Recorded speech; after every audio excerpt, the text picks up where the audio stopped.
Good day, ladies and gentlemen. Welcome to my Practical Financial Accounting 2.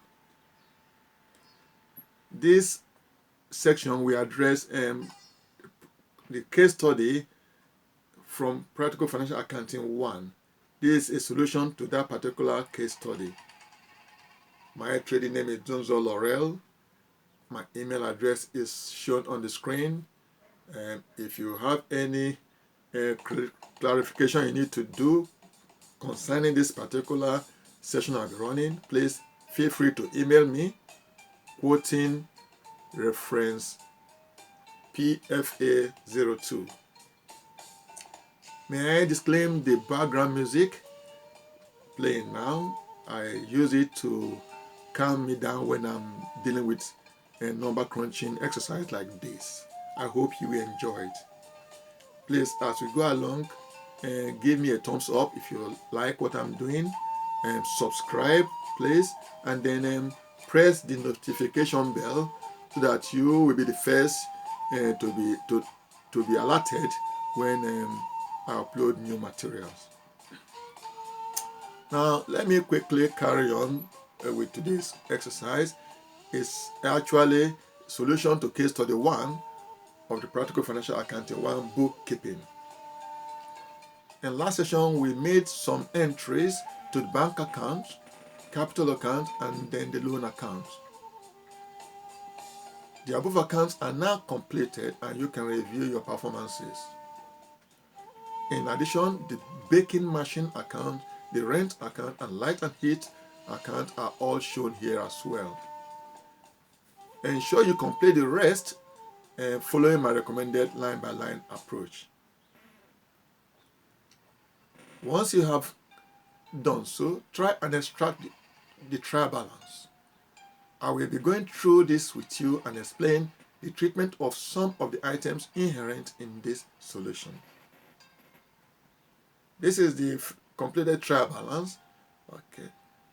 And here are the items I mentioned, commented on in the accounts. You can have a look at it, and then the loan account, the rent account, the purchases, and then the payable account.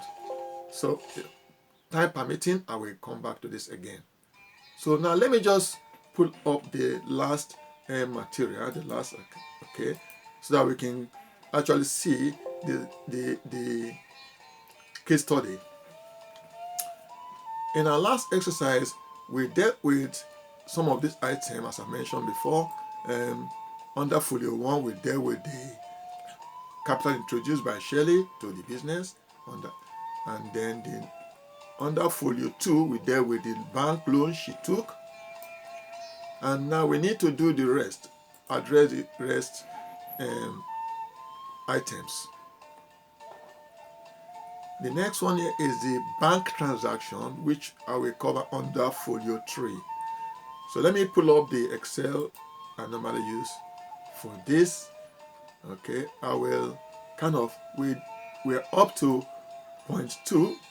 Okay, last time I'm going to show you how to deal with the remaining. I don't know, point 1 and 2. I did with the folio 2. Now folio 3 we have to do today. I will show you how we do that.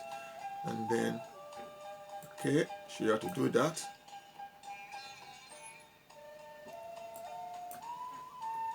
All right. So, the first transaction, folio 3.1, the bank transaction, is the machine purchase. Machine is an asset, and as I recommend, you do the debit first and then the credit later. So, we look for create an asset account. Here is asset account. So I will now debit the asset with 4,000, okay, and I will put the narration, the description, which is being purchase of baking machine. So I debited the asset account. I need to do the credit entry in the bank account.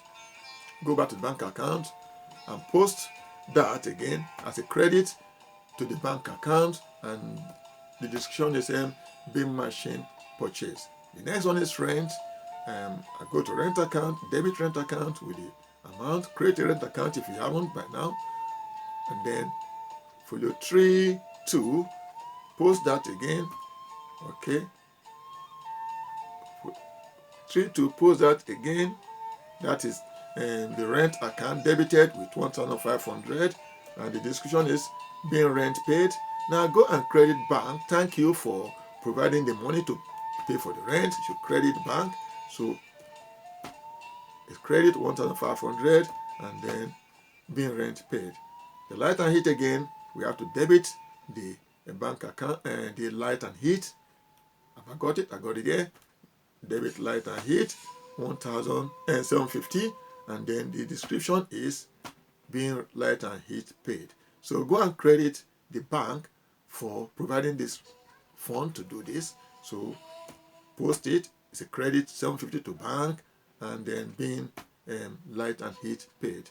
Insurance, I have not actually opened account here for you. You have to do it yourself.